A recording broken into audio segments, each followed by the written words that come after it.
show the belt itself.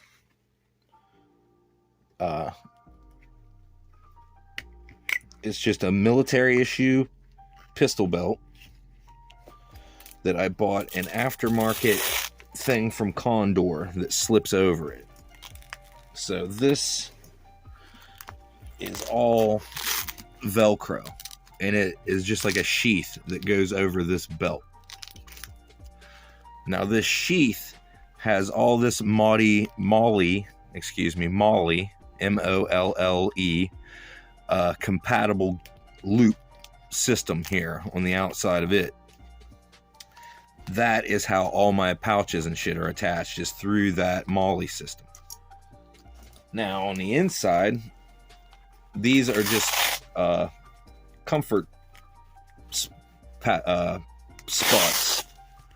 This is a like memory foam type shoe insole type material,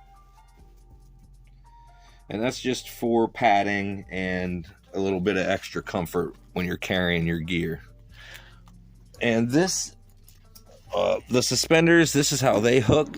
Let me use the other one here, closer to this camera. This is the loops. They are attached to that sheath that goes over this, and both sides have this flap that interlock, and that keeps it from pinching you whenever you buckle it. Here's how my straps work. It's just a regular suspenders, heavy duty suspenders. Hook it over it. There you go. No rips, no tears, no nothing. You're not clipping it to material, you're just clipping it to these little D-rings. And that's my belt. Alright gang, here we have my stuff laid out inside, so I can kind of go over in a controlled environment what I have here. I have, first off, on my suspenders, well, first off, I have suspenders. These are Dickies, made in the USA, heavy duty nylon suspenders with elastic back here on the Y section in the rear, and a leather thing that's like pressed together there, riveted together. Then I got, this is the adjustments. I have them, they're metal, like, I forget what you call it, where the thing slide, the straps slide through, the adjusters.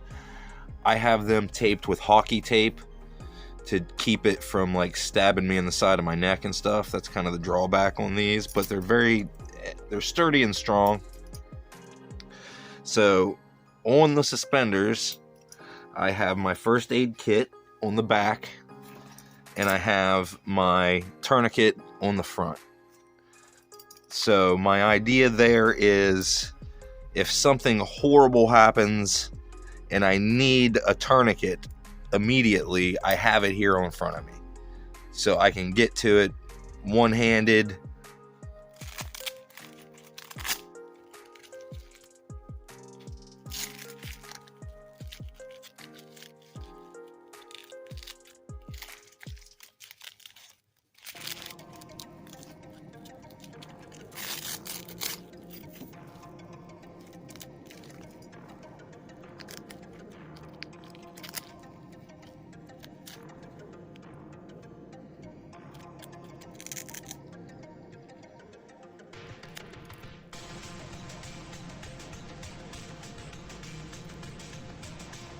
Or two-handed if it's a leg injury or whatever, or however I need it.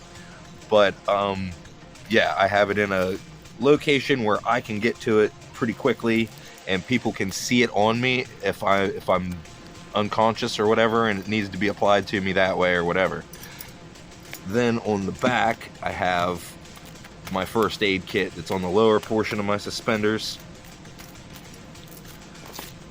and I will go into its contents here in a minute. I'm just going to go around the belt here, starting with this side. This side, I just have I believe it's a Voodoo Tactical brand dump pouch, just a generic pouch. I have my bear spray in it. I have a Shimog scarf in it. And I have a chunk of 550 cord, paracord. Paracord also has the tinder thing on the inside of the strands. The red strand is a waxed fiber that lights very easily. This is my Shimog scarf. It has multiple uses. I saved my own life with one of these and a walking stick by tying a tourniquet on myself with it, so I always carry at least one of those with me. This is a life straw. You can pop this end off, stick it down into a mud puddle and suck out of it and drink like a straw, or, you know, into a creek or whatever, wherever you find water at. That is what I had in that pouch. Rotate it around. I have my water kit. I have my water bottle. I have inside the pouch here, I have a dingo poop bag in case I'm in a civilized area. And this is the kit that comes with my Sawyer squeeze bag water filter system. Now, this is something I rigged up to put on the end to catch water whenever it's dripping. So later on, after I'm done using it, I can pull that off and just empty it out and dry that out so it doesn't get moldy or mildew or anything. The system goes is I would take this bag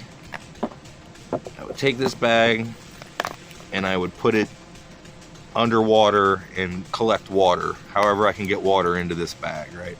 If I got to use my water bottle and squirt it in there or whatever I got to do, I got to get water in this bag. Then you can see here it says flow, so I would then screw this onto the top. Show you here. Sit that down. Imagine this bag is full. I would then screw this to here. Then this end, there's multiple ways to rig it, but this is how it comes, I believe. That's how I could put this hose down into here. There's a nipple down in there.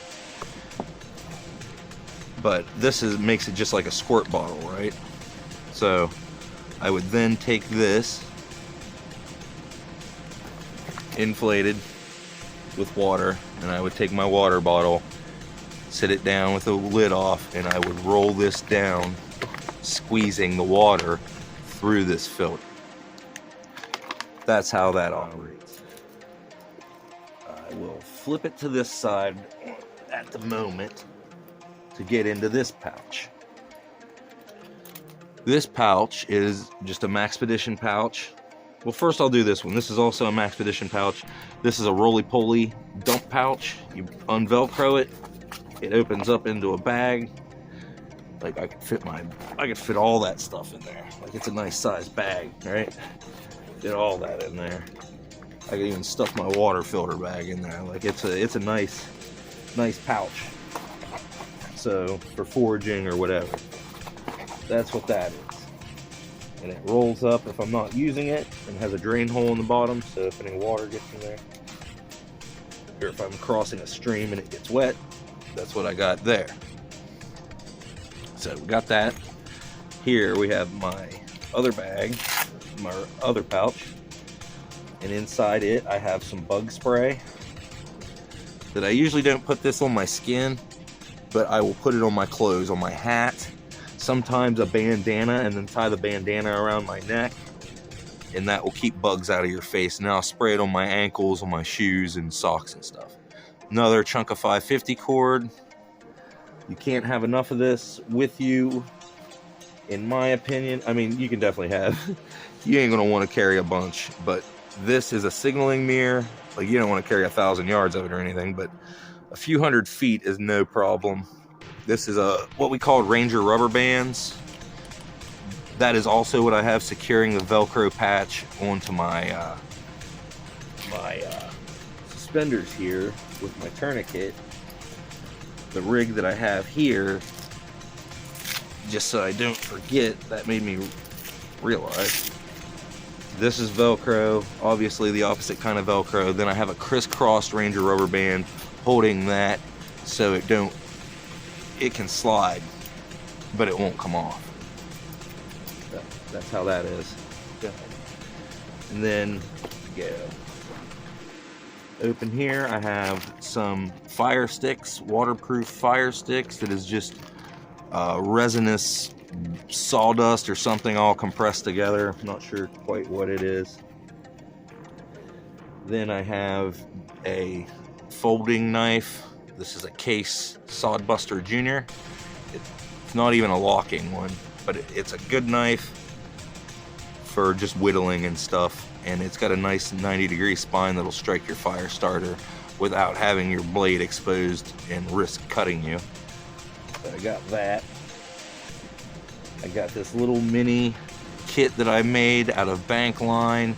Inside it is fishing line and fishing hooks, small fishing hooks. And you want to use smaller fishing hooks because you can catch big fish with small hooks, but you can't catch you can catch big fish with small hooks, but you can't catch small fish with big hooks. So that was the idea there. There's some duct tape wrapped around there that I can use for repairs, and some cardboard and whatnot that I can use for whatever. In here I have my compass. This is a military grade Kaminga compass. They're kind of expensive. You don't need to go this route if you don't want to. But it is a very good compass and very durable. Was my idea that it could take a beating. And I have it dummy corded on the outside to my belt. Then I have my more primitive fire kit that you've seen in my solar ignition fire making video, that has my fire steel, char cloth, jute twine. This is flint to strike this steel with. Then up here I have a piece of leather that I cut to fit that is protecting my lens that is in here, that I have a video on starting a fire using this Fresnel lens, a magnifying lens. So that is that kit. And then I have my black diamond headlamp. It has multiple options. Right now it's turned off and locked, so it will not turn on inside my gear. And it is adjustable in the amount of lumens you're using, and it's a real nice light. Here I have my large ferrocerium rod. So that, all right. Then quickly, my Condor Bolo Machete, some hockey tape on the handle, lanyard, 550 cord. I've done a review on this. Go check that out if you want a further review on it.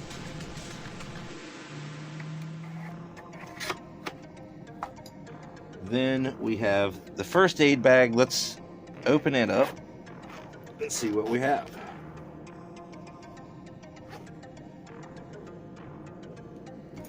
On the inside, I have a rectangular bandage for a covering, an outer bandage.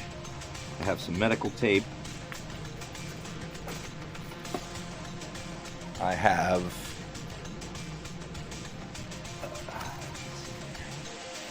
tweezers and a magnifying glass to get splinters or anything like that out. I have iodine swab sticks, like large Q-tips. And then I have blood stopper.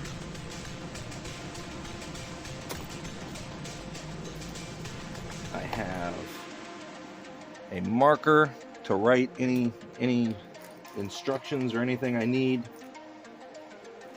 I have repurposed that Kydex wallet that I didn't think would make a very good wallet. Well, now it's a bandage wallet, and it holds large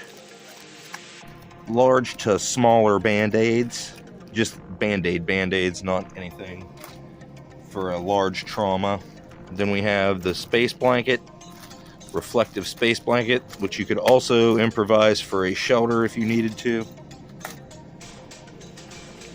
Some triple antibiotic ointment, an eye treatment kit, eye dressing, eye patch, bunch of stuff you may need, some medicated stuffs in there. Some more larger band-aids, some Dermarite clear bandages. I forget what this is called, but this is the clear dermal patch. Like, you can slap this stuff, it's like medical, well, shit, I don't know. It's like a clear coating that you can just slap it right over a cut or something if you need to, if you're in a pinch to get you somewhere. I have two combat field dressings, and they are sterile how they are, so I'm not going to open them and show you what they are, but they are a long olive green cravat, or a scarf basically, with a big gauze, absorbent gauze pad in the middle with two big tail ends that you can smack that gauze pad down on your wound and then wrap the rest of it around it and tie it, and even create a pressure dressing if you need to. Here I have, what I have is little kits that I've made. I've got the, let's see, get this in frickin' frame here. This is the New Skin liquid bandage, and it appears to still be good in there. I see liquid moving around. I have the EMT animal wound for it's wound care. It's supposed to like stop bleeding. It's a natural hydrolate of collagen that's supposed to coagulate large wounds that are bleeding. And then I have sutures. I don't know if you can see them. That's an arc, like a crescent shaped needle and thread that's in a sterile packaging to sew up wounds. I have more small bandages, a alcohol wipe or antiseptic towelette. This is a sterile blade if I would need to cut into myself or someone else to remove something or whatever. I have a sterile blade, like not using my dirty ass knife or having to stop to sterilize the knife. Here we have bacitracin or Bactroban. Get some more stuff in here. We've got some gauze wrap, a couple safety pins, more bandages, and some more iodine wipes. This is all wrapped in red duct tape that I could use for other reasons, because I think I've mentioned in other videos, I like everything to be as multi-purpose as it can be. Now, down here, I have another small kit. Inside of it, I have more bandages. I have some Neosporin. I have more stitches, some sutures in the crescent-shaped needle that are sterile in sterile packaging. I have another sterile blade, more gauze, and more band-aids.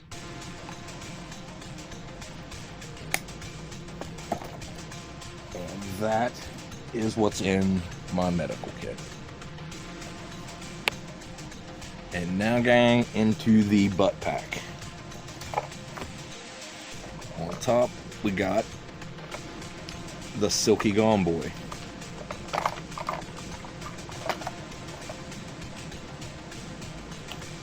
Now, this is a locking folding saw for processing firewood and removing obstacles or whatever the case may be that are made out of wood. The tip has broken off, which I have had a problem with these blades. They're very flexible, and sometimes you start applying a little too much force and you can snap the tip off, but it's still very sharp in a very new blade, so I'm not going to take it off. I'm going to use it.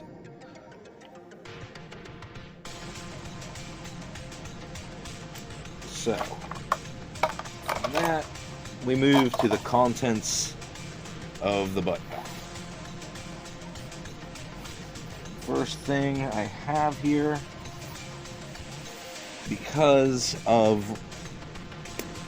for convenient purposes, I have it on top. This is a little waterproof bag that I keep it in, and this is my military poncho. It's an Army issue poncho with, you got to make sure they got no holes in them and stuff. You can wear it, make a shelter out of it, make a sleeping bag out of it. There's multiple uses for that, and that's why I have it. I have a fold-out Mushroom Hunters foraging bag. It's a net bag that folds open. I can forage for whatever in that, carry stuff in it.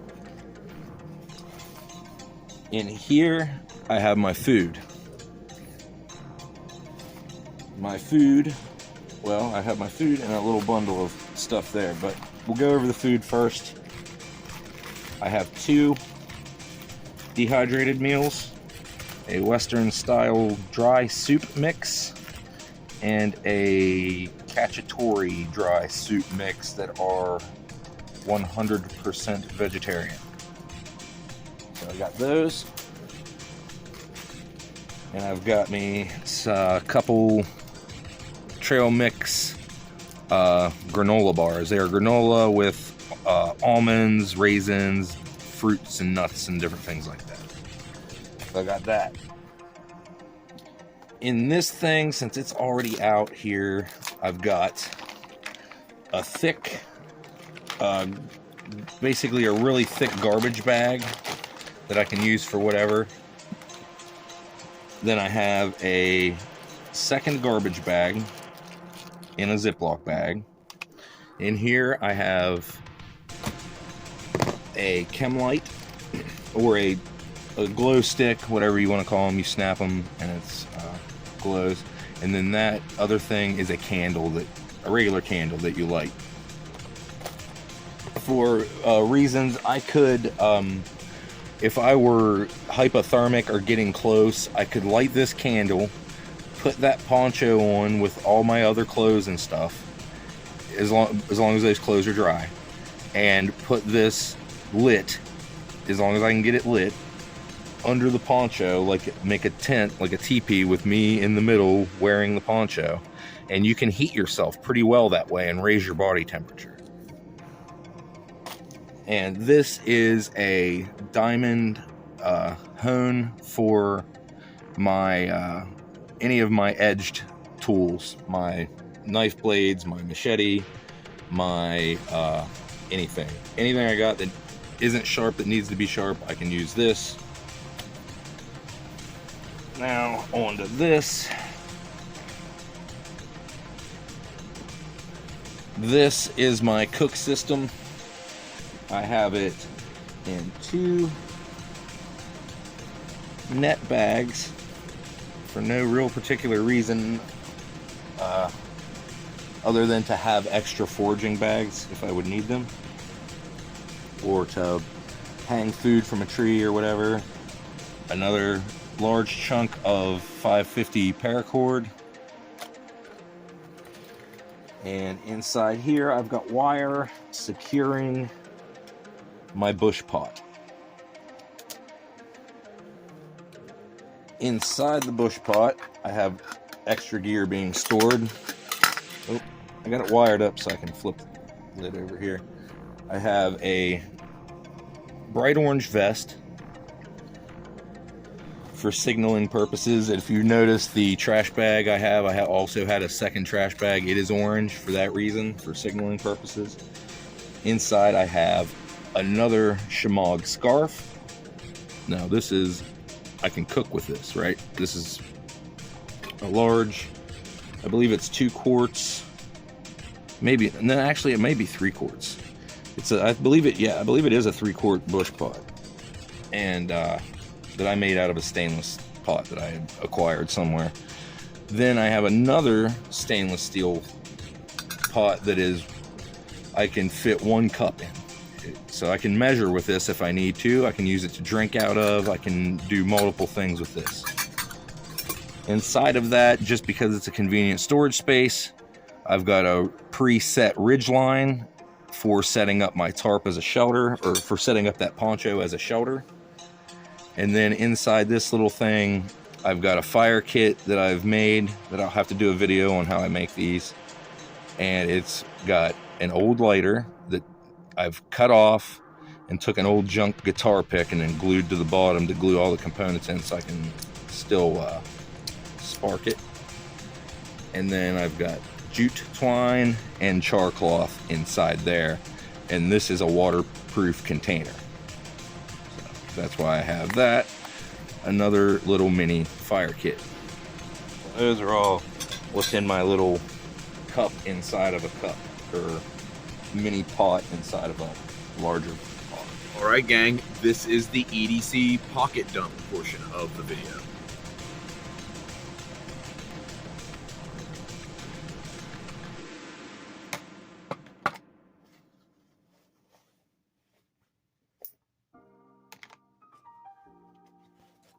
So gang, this is my EDC, or everyday carry, that I will be carrying with me in my pockets, in addition to the gear that I'm showing you with the suspender and belt rig.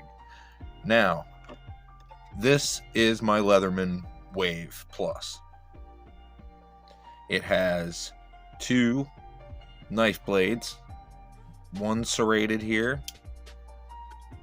1 plain here. It has a wood saw blade, and it has a double-sided file that's like a diamond coated material there, and like a rasp type file there. On the inside we have pliers with removable cutting jaws, replaceable. Then in the tool itself, we have a small pair of scissors here that fold like so. Then we have a flat screwdriver and a micro screwdriver. Here is a micro screwdriver, if you can see it. And you can pull that out, and it's flathead and Phillips on each side, so to work on like your eyeglasses and shit. The other side, we have a larger flathead and Phillips screwdriver, and the old style, if I can get my finger in there, I don't have any fingernails, because I trim my fingernails for you, because I am a considerate lover. Anyway, back on topic. We've got screwdriver and can opener / bottle opener there. Moving on, we have my newly acquired Rogan USA MUTT Foreman pry bar and my Kydex sheath that I have made for it.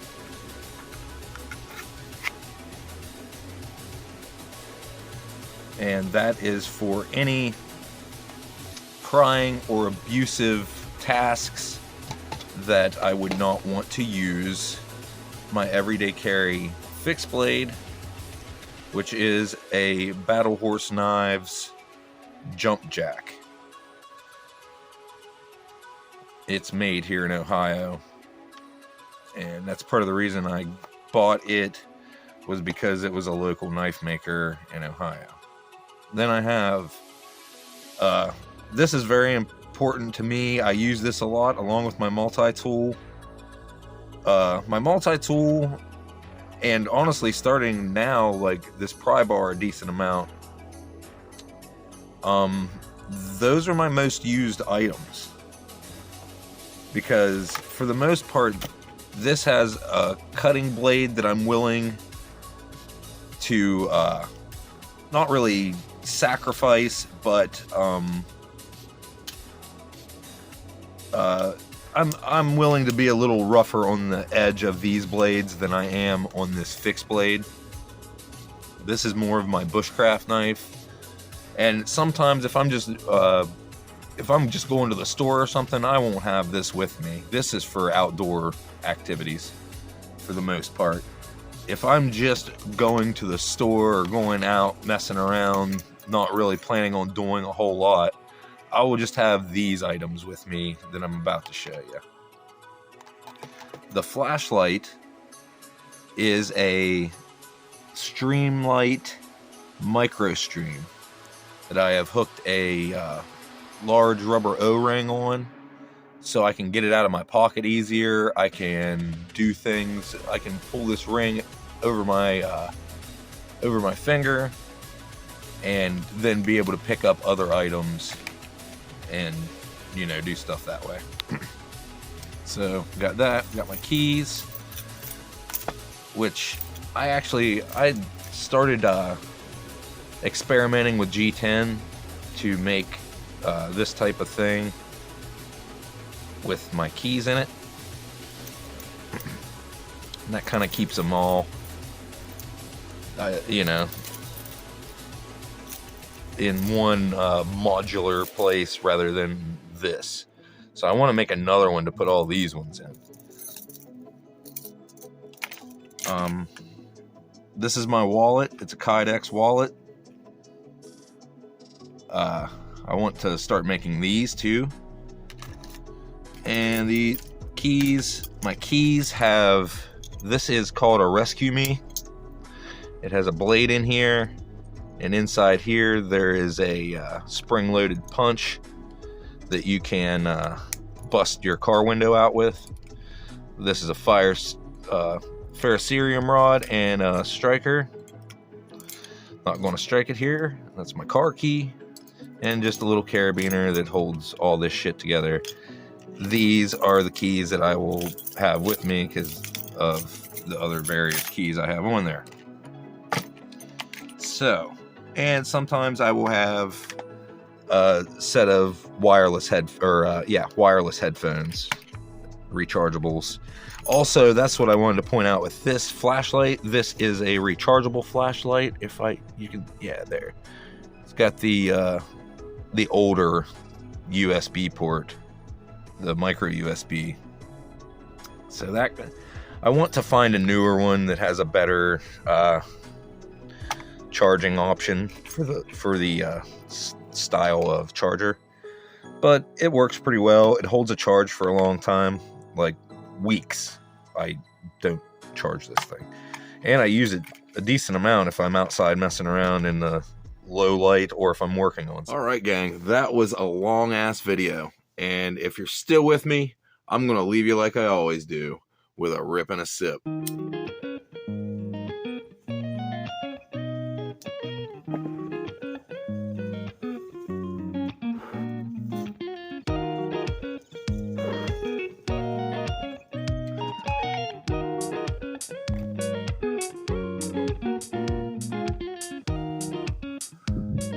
I hope you enjoyed this gear review, and look into how I think whenever I'm putting together a rig that I'm going to carry out into the woods. So thanks for sticking with me. I hope you enjoyed it, and until next time, gang, peace out.